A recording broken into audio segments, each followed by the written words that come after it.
What's up, guys? This is That Knife Though, coming at you with my first actual video of showing you guys some pieces out of my collection. I've been a knife collector for the past 2 years, and I've developed quite the collection, spending way too much money, but I just decided, hey, why not start a channel and start showing you guys some of the stuff that I own already anyways. So I wanted to start with my Curtis collection here, specifically the Nano. This is the Curtis Nano Flipper right here, and then we have the Curtis Warncliffe Medium, and we'll get into specs and all that in a minute, but I just want to talk about Dave Curtis real quick. So basically, I've been a big fan of the knife community on YouTube, and I've seen a lot of videos about Curtis knives, specifically comparing them to Henderer knives and things like that. Just that overbuilt user kind of high-end flipper. And so I decided to give them a shot, considering all the incredible reviews. I just went on a whim and decided to spend a bunch of money and get this this medium Warncliffe right here, which has been an unbelievable knife, incredible action. And because I loved it so much, I've decided that I want to, at the very least, get a piece from each design that he's done. So we've got the medium here, we've got the Nano here. He's got a tiny little pocket watch pocket kind of thing called an ODT, and then there's the large as well. The large is the most expensive, so I'm gonna have to think about it for a second on which one I want to get from there, since they start at, God, 600 bucks and up. So anyways, yeah, so, and I actually gave Dave a call recently, just to really, I just wanted to give him a call because they always talk about the incredible customer service that he has. So I called and I said, hey man, what's up? I got your knife, it's incredible. I'll probably be seeing you at Blade Show this year, coming up in about a month. And he just talked to me and hung out, for a good 10-15 minutes. And I'm really excited to be able to finally meet him at the show, like I said, in about a month. So I've got here, and let me just go ahead and give you a tiny size comparison, and we'll go over specs. So the medium here is 3.25 inch blade, and then the Nano here in the back is 2 inches, a 2 inch blade. You can see they have pretty significant choils on them as well. You could love or not love that, considering that this is only a 2 inch blade. It has that big choil, so that's kind of taking away a lot of blade real estate. But on the other end, you could say that you don't really need all that blade in the back end. You're pretty much just cutting here on the front inch or so. Based on the fact of the way that I use my knives at work, cutting boxes all the time, cutting envelopes, that kind of thing. I mean, I'm not, grinding on these things. Using that front 1.5 inch of the blade is really where I'm going on these things. Yeah, it's not great for self-defense, but for just needing to cut something that happens to arise that needs to be cut. I mean, do you really need this much blade?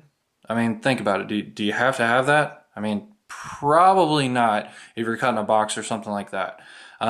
So based on usability for me, this isn't a whole lot different than this, other than the whole, self-defense piece, which I'm hoping that most of the people that have knives aren't thinking that they're going to have to use a knife on another human being. Just for cutting tasks again, this does what, this one does just fine. Let me show you some of the features of the knife. So we got a sweet kind of hollow ground blade here. And keep in mind, this is my first video. I'm probably going to have some serious issues here. And let me go ahead and just get the medium out of the way since we're talking about the Nano.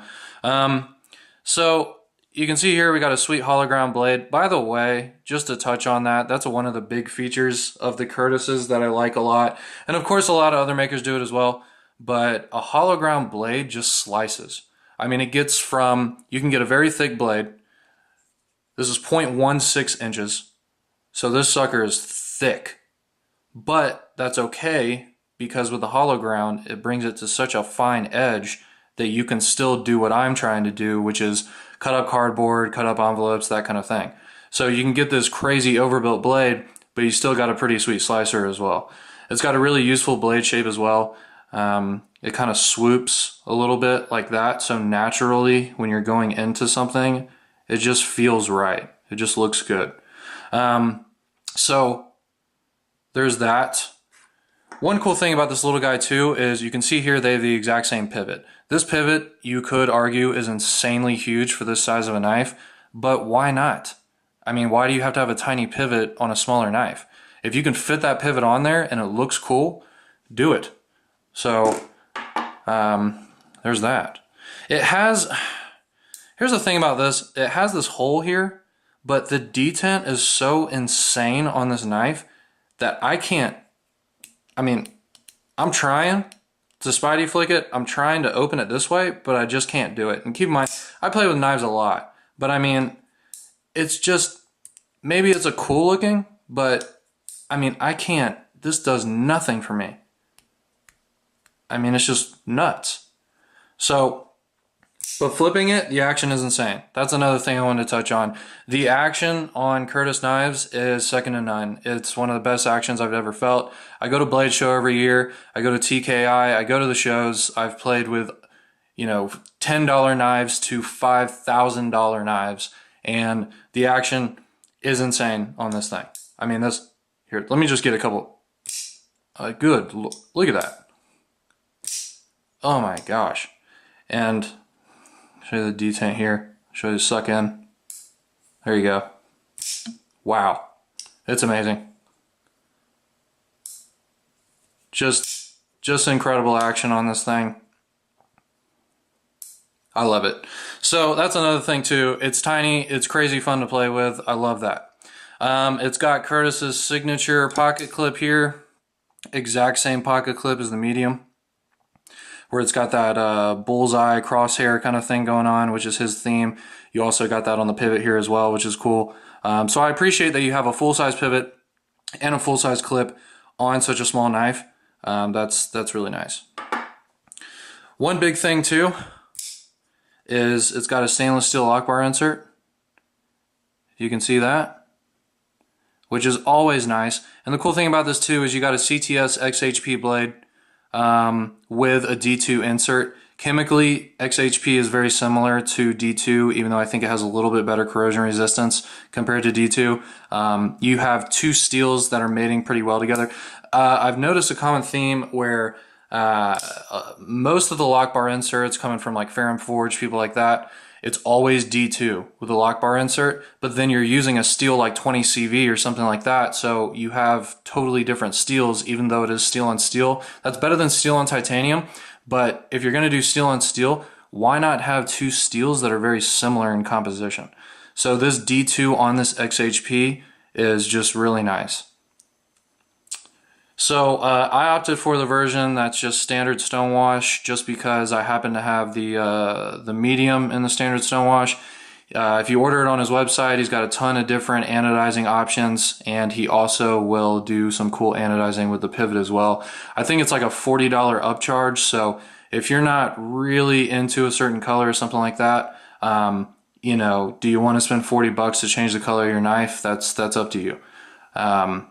We got just a single standoff here. Super simple construction. So we've got this big beefy pivot, and then we've got a single standoff that's screwed in on each side, so you don't have something that's sitting in the titanium. It's always nice to have a screw on each side that's screwed into the backspacer here versus being screwed into the titanium. Again, you have that steel to titanium thing going on. You want steel to steel, not steel to titanium. So, even though I've been rambling here with no real mission in sight, let me just go over a few things that make me love Curtis knives. So, first of all, you got a big finger choil. I always look for knives with a big finger choil so you can choke up on it. And he was nice enough to do jimping all the way up. So, it's funny, you'll see knives where you'll have jimping only back here, and they'll have this big finger choil. When you're choked up, your finger's all the way up here. So it's kind of weird. It's like you can't use any of this jimping because you're way up here. So he recognized, hey, you want jimping up here when you're on that choil. So then you got jimping, choil, perfection. And then these three fingers wrap around this tiny handle perfectly. This feels really good. This is butter. Amazing. So, touched on the choil, love choils. touched on the lock bar insert. Love lock bar inserts for longevity, and you know, just having the composition be more robust. Also touched on the clip. Love the clip. Perfect tension. And one thing that's really nice about it, get a look at how far that angle is on the clip.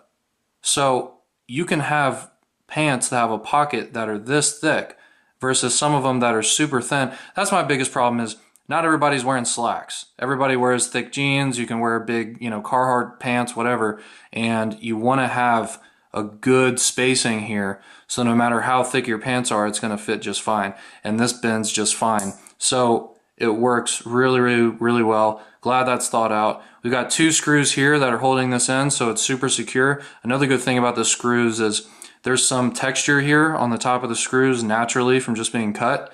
And so when you're pulling it out of your pocket, it's very easy for your finger to latch onto those screws and pull it out. That's a really good design too. So we got choil, lock bar insert, sweet clip, amazing pivot, custom pivot, which also acts as an over travel stop as well. So, I mean, you're getting all the features here, guys. Oh my gosh, I haven't even talked about the flipper tab here. So I've noticed a common theme, especially with a lot of the new ZTs that are coming out, is instead of having some strange, pointy, weird design, like on a Hinder or something like that, it has this more angular effect, and then it has some jimping on it as well. So what's cool about that is when you're flipping this thing, you want to push it like that. I mean, this is what, when I'm holding this knife, naturally, I want to do this. So the fact that he realized that most people are going to hold it in their hand kind of like this, and then they're going to want to just push down on it like that, it's perfect. And then what's also awesome about it is it has this cutout here. So if you're not feeling this, push, cool, swipe down. You got a light switch there. So you got a push and a pull that work magnificently. Okay, sure, you can argue that the flipper tab's big, but I mean, who cares, because it works so well. If this was a huge flipper tab and it sucked at flipping, okay, then I'd be pissed, because then you have this big thing hanging off the end of your knife that doesn't do anything for you. But the fact that this works so well and it's so useful and it does so much for you, I mean, wow. It's great. So, you know, just to kind of sum it up, I mean, you've got a big finger choil, you got a big sweet pivot, ball bearing, ceramic ball bearings. You've got that acting as an over travel stop. You have your lock bar insert. You have your nice pocket clip here. You have your thick blade that's ground to a hollow point, which it can still cut boxes and do normal EDC tasks. You got a nice stonewash finish on here, so you're never going to muff this up. At the beginning, I touched on him having amazing customer service, so even if you do something stupid to your knife, I guarantee you can just send it in and he'll be cool with it. So I mean, it's just a really sweet knife, you know? And I mean, considering that there's nothing really that they're taking away on this, when you're going from a 3.25, which is more of a common size, to this 2-incher, they're not taking anything away, you know? I mean, it's just unbelievable that they're able to keep the choil, they're able to keep the sweet flipper tab, they're able to keep the insert, the clip, the pivot. I mean, it's just great that everything just mates up so perfectly with such a small design. I mean, it's just incredible what Dave is doing. Everything he does is himself. It's all with his machines that he owns. He actually owns a water jet machine, so he doesn't even outsource water jetting. He does it himself. So everything he's doing in-house. I mean, guys, if you're gonna spend $300 to $700 on a knife and you want something that feels like it's that expensive, I think the Curtis is really the way to go. I mean, just you get all the features, you get the customer service. I mean, it's awesome. So, yeah, I just wanted to show you this Nano flipper from my collection, and there'll be a lot more to come because I have probably over 30-40 knives that are all pretty cool. So I really appreciate it, guys. And this is That Knife, though. And you have a great day.